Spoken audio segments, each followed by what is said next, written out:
आज एक ऐसी कहानी आप लोगों को सुनाऊंगा जिसको सुनने के बाद आपके अंदर से मोटिवेशन आएगा, आपके अंदर ऊर्जा आएगी, आपके अंदर भी कुछ करने की ललक जगेगी।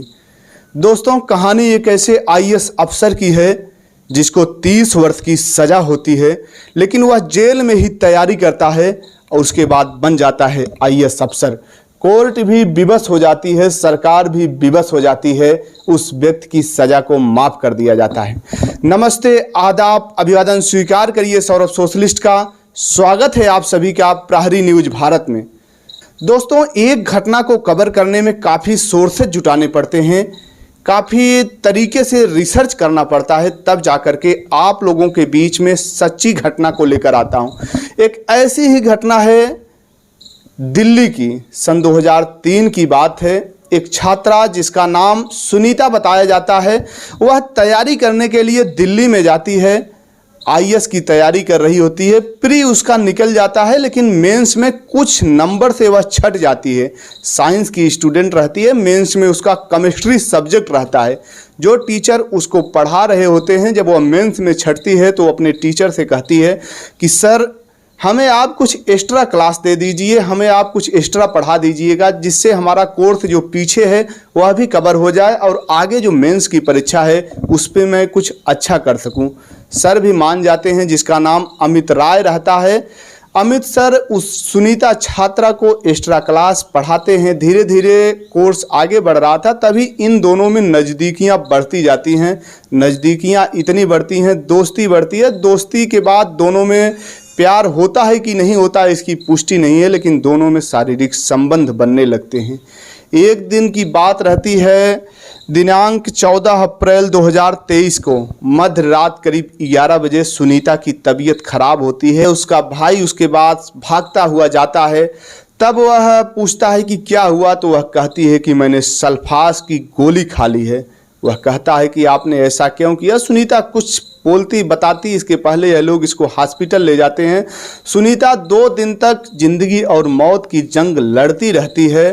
वह कुछ भी बता नहीं पाती, लेकिन एक नाम बताती है, अमित नाम वह अपने भाई को बताती है। उसकी 2 दिन जिंदगी मौत की जंग लड़ने के बाद सुनीता की हॉस्पिटल में मौत हो जाती है। उसके बाद सुनीता का भाई पुलिस के पास जाता है केस दर्ज करवाने के लिए। मामला सुसाइड का था। पुलिस सुनीता के घर पे आती है और उसके घर पर जांच करती है, छानबीन करती है, तो एक सुसाइड नोट मिलता है जो सुनीता के हाथ से लिखा हुआ होता है। उसमें सुनीता लिखती है कि हमारी इनके साथ नज़दीकियां हो गई थी, हम इनसे शादी करना चाहते थे, प्यार करते थे अमित से, लेकिन अमित हमसे शादी नहीं करना चाहता था। एक दिन तो ऐसा हुआ, इसने कहा कि आप हमारे दोस्त से भी शारीरिक संबंध बनाओ। उससे क्षुब्ध होकर मैंने जहर खा लिया और हमेशा हमेशा के लिए ज़िंदगी को समाप्त कर दिया। उसके बाद पुलिस केस दर्ज करती है, अमित राय की गिरफ्तारी हो जाती है। अमित जेल में होता है, कोर्ट में मुकदमा चलता है लोअर कोर्ट से। अमित को 10 वर्ष की सज़ा होती है सुसाइड के लिए, उकसाने के लिए, और 30 वर्ष की सज़ा होती है रेप के आरोप में। हालांकि अमित इस फैसले को हाई कोर्ट में चुनौती देता है। इसके बाद जब उसको सज़ा होती है 30 वर्ष के, तो अमित को तिहाड़ जेल में शिफ्ट कर दिया जाता है। उसी बीच में अमित इस फैसले को हाई कोर्ट में चुनौती देता है, लेकिन हाई कोर्ट से भी उसको राहत नहीं मिलती है। लोअर कोर्ट का सज़ा हाई कोर्ट बरकरार रखता है। दोस्तों, जेल में जाने के बाद अक्सर बहुत लोग जेल गए हैं। कोई फंसा दिया जाता है तो किसी से अपराध हो जाता है, कोई जानकर अपराध करता है तो किसी के जाने अनजाने में अपराध हो जाता है। जेल जाने के बाद अक्सर हर व्यक्ति को वो सुविधा नहीं मिलती।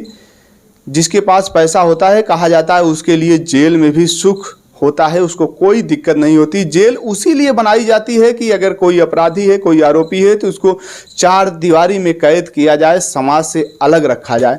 लेकिन अमित ने कुछ अलग ही कर दिखाया जेल में रहते हुए। वह तिहाड़ जेल में जब उसको आजीवन कारावास हुआ, तो वह तिहाड़ जेल की लाइब्रेरी को ही अपना ठिकाना बनाया। अक्सर वहाँ पर बैठा करता था। केमिस्ट्री का टीचर तो था ही, पढ़ने में ब्रिलियंट था अमित। वह हमेशा किताबों में ही अपने आप का ध्यान लगाए रहता था, पढ़ता रहता था। जो जेल कर्मचारी भी देखते थे और जेल के जो कैदी थे वो लोग भी इस बात को नोटिस करते थे और देखते थे। उसके बाद धीरे धीरे पूरा जेल का स्टाफ और लाइब्रेरी के जो लोग थे वह अमित की मदद करने लगे, उसको बुक प्रोवाइड करने लगे। वह हमेशा पढ़ता रहता था। सन 2003 में वह जेल में बंद था। 2008 की यूपीएससी की परीक्षा को अमित राय देता है। 2008 में एग्ज़ाम होता है, प्री क्वालिफाई कर देता है, मेंस देता है, उसमें होता है। 2009 में इंटरव्यू देने के बाद उसका फाइनल जब रिजल्ट आता है तो अमित राय यूपीएससी में सेलेक्ट होता है। देश की सबसे टफ परीक्षा को जेल में रह करके वह क्वालिफाई करता है। उसके बाद क्वालिफाई ही नहीं करता दोस्तों, अच्छी रैंक के साथ क्वालिफाई करता है। जब यह खबर जेल में पहुंचती है तो पूरे जेल में खुशी का माहौल हो जाता है। पूरे कैदी झूमने लगते हैं। जो कर्मचारी रहते हैं वो लोग भी कहते हैं कि एक जेल में बंद कैदी आईएएस अफसर बन के जाएगा। लेकिन यह खुशी ज़्यादा समय तक नहीं रहती है दोस्तों। कोर्ट का आदेश, क्योंकि वो लोग सोचते थे कि अब अमित आजीवन कारावास है, यह जेल में ही रहेगा, इसका रुतबा रहेगा, मतलब इसके साथ हम लोग भी इससे प्रेरणा लेंगे, सीखेंगे। लेकिन जब वह आईएएस अफसर बनता है उसके बाद तिहाड़ जेल, मतलब जेल प्रशासन और दिल्ली सरकार इस मामले को संज्ञान में लेती है और गंभीरता से लेती है। यह लोग हाई कोर्ट में अपील करते हैं और पुनर्विचार के लिए दाखिल करते हैं और कहते हैं कि पिछले 5 साल से अमित जेल में से है, इसका आचरण एकदम से सही है, यह किसी के साथ कोई दुर्व्यवहार नहीं करता है। इसके फाइल को पुनः खोला जाए और इसके सज़ा पर पुनर्विचार किया जाए, क्योंकि यह आईएएस की परीक्षा क्वालिफाई किया है। इसकी जगह जेल नहीं, इसकी जगह बाहर होनी चाहिए। यह देश सेवा इसको करना चाहिए। उसके बाद हाई कोर्ट संज्ञान लेता है। वकील अपनी दलील पेश करते हैं कि यह जब वह सुनीता सुसाइड की थी इसके बारे में अमित को जानकारी नहीं थी। हालांकि अमित कई बार कहता है कि मैंने उसके साथ कोई जोर जबरदस्ती नहीं की थी, मैंने बलात्कार नहीं किया था, जो भी हुआ था दोस्त के नाते सहमति से हुआ था। उसके बाद कोर्ट इनकी जलील को मानते हुए, वकील की जलील को मानते हुए सदा के लिए अमित राय की सज़ा को माफ़ कर दिया जाता है। वही अमित राय जो आजीवन कारावास में था, अब वह आईएएस अफसर बनकर, प्रशासनिक अधिकारी बनकर देश की सेवा करने जाता है।